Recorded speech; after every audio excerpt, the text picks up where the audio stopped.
Hello everyone, welcome back to my YouTube channel SK classes. Document verification को लेकर कुछ बच्चों का डाउट था, इसलिए मैं ये वीडियो बना रही हूँ। इसमें आपको डॉक्यूमेंट वेरिफिकेशन के रिलेटेड सभी डाउट क्लियर हो जाएंगे।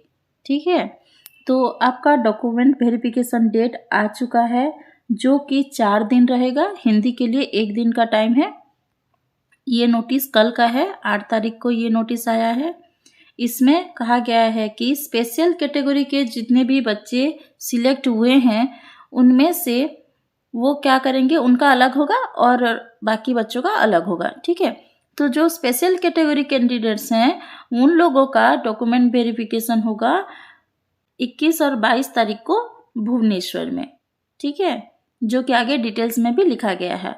बाकी सभी बच्चों का 19 से लेकर 22 तारीख तक होगा। ठीक है, 4 दिन में UR, SC, BC, ST और SC कैटेगरी के जितने भी बच्चे हैं, उनका डॉक्यूमेंट वेरिफिकेशन होगा। आपका एडमिशन लेटर आएगा, उसके लिए एडमिशन लेटर आएगा, उसको भी साथ में लेके जाना होगा, तो वो आएगा 12 तारीख के बाद।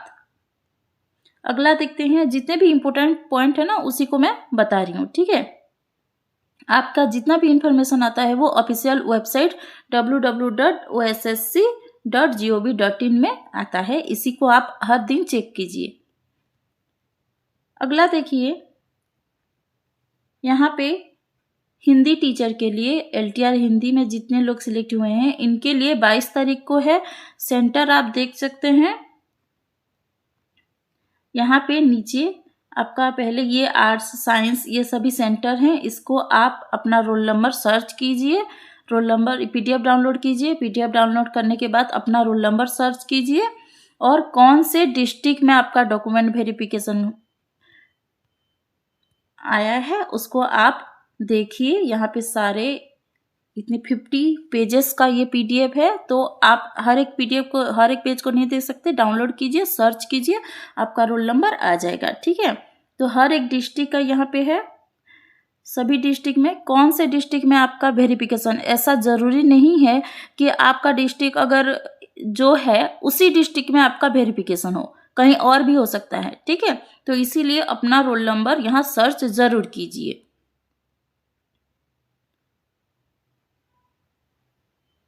उसके बाद यहाँ पे है पूरा सभी डिस्ट्रिक्ट, यहाँ पे है कौन से डिस्ट्रिक्ट में कितने लोगों का वेरिफिकेशन होगा। ठीक है, हिंदी, आर्ट्स, हिंदी, ये सब को ध्यान में रखते हुए आप इसको देखेंगे।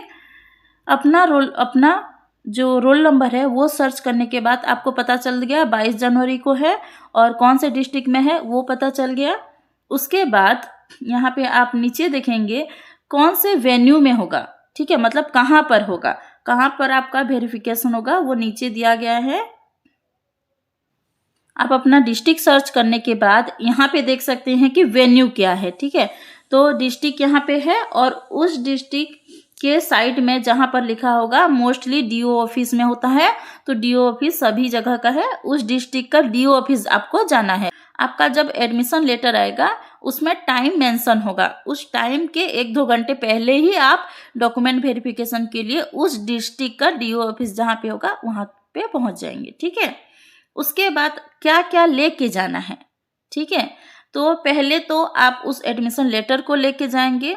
उसके बाद आप जब फॉर्म फिलअप करते हैं ना, फॉर्म फिलअप करते समय आपका जो प्रिंट आउट निकलता है उसको साथ में लेके जाएंगे। साथ ही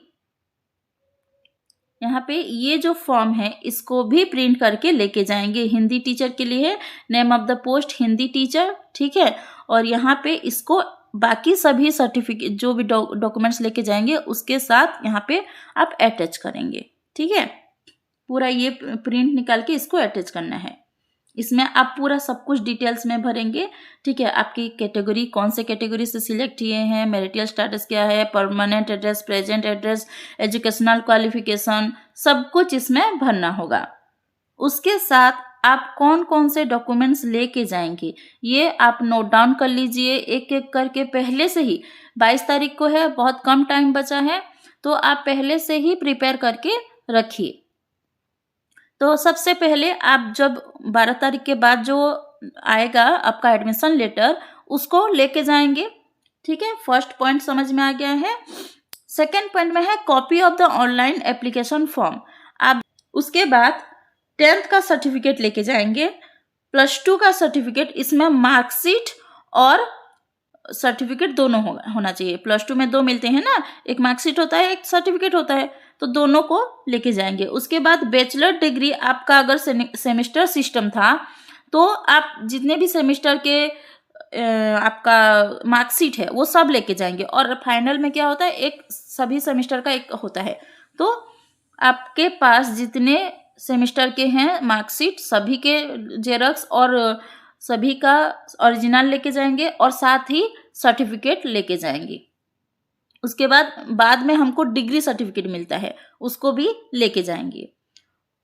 उसके बाद अगर आपने बैचलर नहीं किया है, बैचलर डिग्री विदाउट हिंदी अगर आपने किया है, तो आपके पास राष्ट्रभाषा रत्न या फिर शास्त्री या स्नातक पास सर्टिफिकेट होना। जैसे हमारे एजुकेशनल क्वालिफिकेशन में पहले ही मेंशन किया गया है, अगर आपके +3 में इलेक्टिव हिंदी हो गया या ऑनर्स हिंदी हो गया या फिर आपका ऑप्शनल हिंदी, ऐसा कोई हिंदी सब्जेक्ट नहीं है, तो आपको राष्ट्रभाषा रत्न या फिर शास्त्री हिंदी में, ठीक है, और स्नातक, तीनों में से कोई एक सर्टिफिकेट होना चाहिए, है ना। तो आप उसको लेके जाएंगे।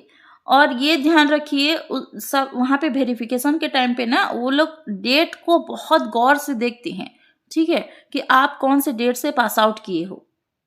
डेट मेंशन जो रहता है ना, आप अपने डॉक्यूमेंट्स में सभी स्पेलिंग सही है कि नहीं है, कौन से डेट में पास आउट हुए हो वो मैच कर रहा है कि नहीं कर रहा है, सब कुछ बहुत अच्छे से देख के जाएंगे, वहाँ पे डिटेल्स में चेक होगा।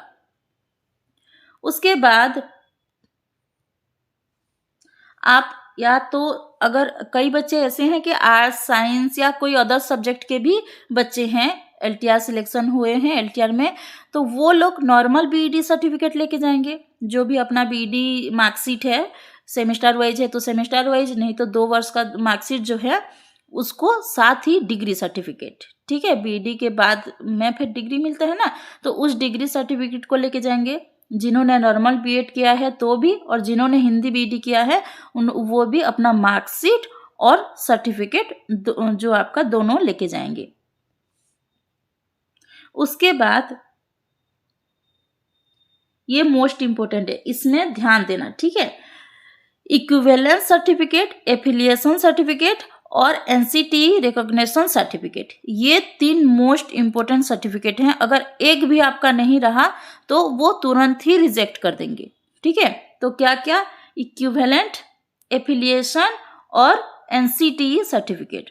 आई होप आप सभी ने ये कलेक्शन कर लिया होगा, दोबारा उसको चेक कर लीजिए। अगर किसी को ये समझने में प्रॉब्लम होता है तो मुझे कमेंट कर लेना, मैं उसका उत्तर दे दूंगी, ठीक है।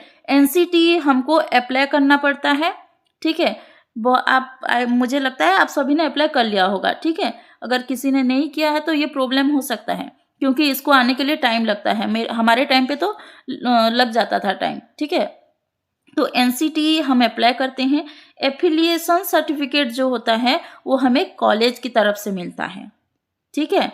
और इक्विवेलेंस तो हम ऑनलाइन वेबसाइट से डाउनलोड कर सकते हैं, ठीक है।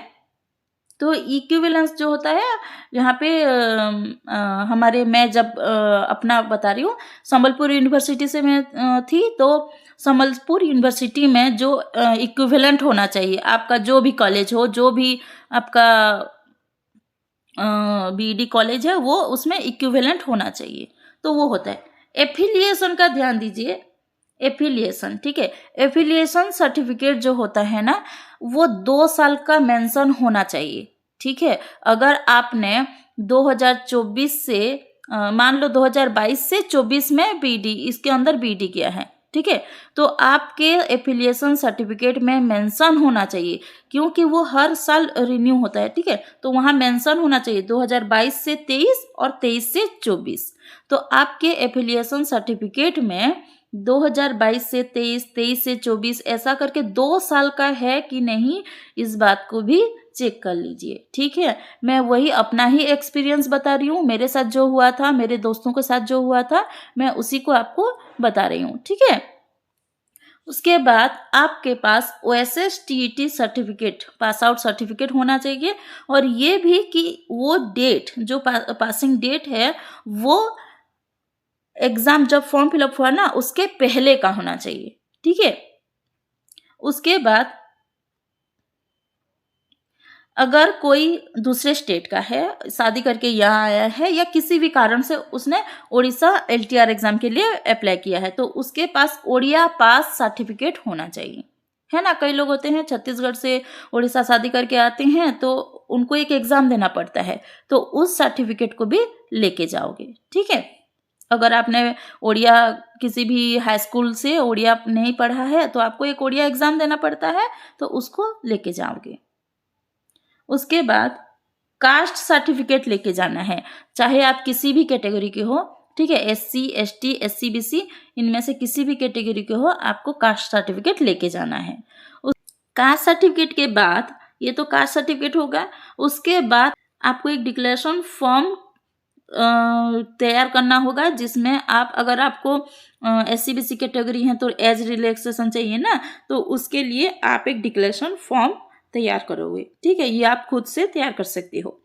नेक्स्ट है, अगर कोई पीडब्ल्यूडी कैंडिडेट है तो अपना सर्टिफिकेट लेके जाएंगे।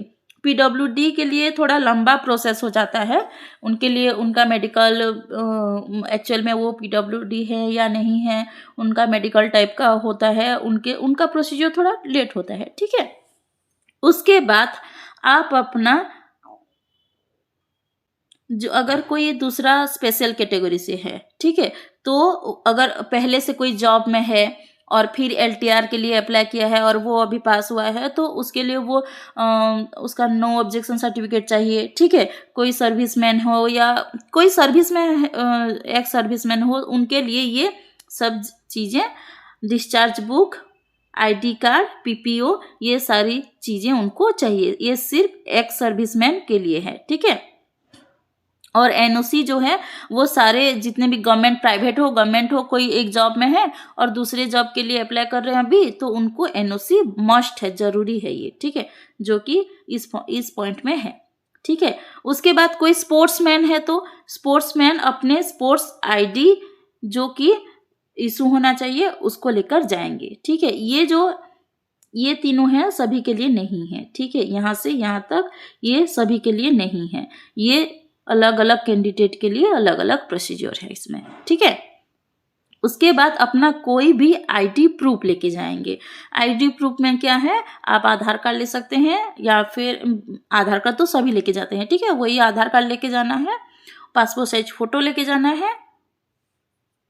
तो आई होप ये सारे डॉक्यूमेंट्स हैं, ठीक है। उसके बाद लास्ट में आपको एक डिक्लेरेशन फॉर्म डाउनलोड करना है, ठीक है। आप चाहें तो इसी को, ये जो नीचे लिखा है ना, यही होता है, इसको टाइप कर लीजिए, प्रिंट निकाल लीजिए, या यहीं से प्रिंट निकाल लीजिए। यहीं से निकालेंगे तो यहाँ नीचे का जो OSSC का वाटर मार्क है ना वो आ जाएगा। इससे अच्छा आप इसी को प्रिंट आपका टाइप करके प्रिंट निकाल लीजिए, ठीक है। इसमें लिखा है कि आप जितने भी डॉक्यूमेंट्स प्रोवाइड कर रहे हैं वो सही है, अगर कोई गलती होती है उसकी रिस्पॉन्सिबिलिटी मैं लेती हूँ, ऐसे करके यहाँ पे लिखा है। तो इसको डाउनलोड करके इसका ये फॉर्म फिलअप करना भी बहुत ज़रूरी है, ठीक है। उसके बाद ये जो X नंबर पॉइंट पे है, declaration form for candidates claiming reservation age relaxation under SC/BC category को जो एज रिलैक्सेशन मिलता है, अगर उसको आपने अवेल किया है तो उसके लिए आपको एक फॉर्म डाउनलोड करके उसको लेके जाना है। तो वो फॉर्म नीचे दिया गया है, ठीक है। ये है SC/BC डिक्लेरेशन फॉर्म, आप इसको प्रिंट निकालेंगे, फिलअप करेंगे और सबमिट करेंगे, ठीक है। इसके अलावा और एक चीज़ चाहिए, वो होता है कैरेक्टर सर्टिफिकेट। पता नहीं इसमें मेंशन क्यों नहीं है, लेकिन हमारे टाइम पे कैरेक्टर सर्टिफिकेट भी मांगा जाता था। मुझे लगता है आपको वो भी लेके जाना चाहिए, ठीक है। कौन से कैरेक्टर सर्टिफिकेट कैसे करते हैं, आप कैरेक्टर सर्टिफिकेट का फॉर्म कहीं से डाउनलोड कर सकते हैं या खुद भी टाइप कर सकते हैं, ठीक है। और ये कैरेक्टर सर्टिफिकेट आपको जो आपके गेजेटेड ऑफिसर हैं वो दे सकते हैं, जैसे कि तहसीलदार या फिर किसी हॉस्पिटल का डॉक्टर जो गेजेटेड ऑफिसर होगा, ठीक है, वो कर सकते हैं। इसका जो पिछले साल मैंने इस डॉक्यूमेंट वेरिफिकेशन को लेकर एक वीडियो भी बनाया था, उसका लिंक मैं डिस्क्रिप्शन बॉक्स में दे दूंगी। आप वहां से अगर कोई कन्फ्यूज़न है तो आप वहां से भी देख सकते हैं। डॉक्यूमेंट्स को तैयार कर लीजिए। अगर कोई डाउट है तो आप कमेंट बॉक्स में बता सकते हैं। तो ये सब प्रिपेयर करके रखिए। मिलते हैं एक नए वीडियो में।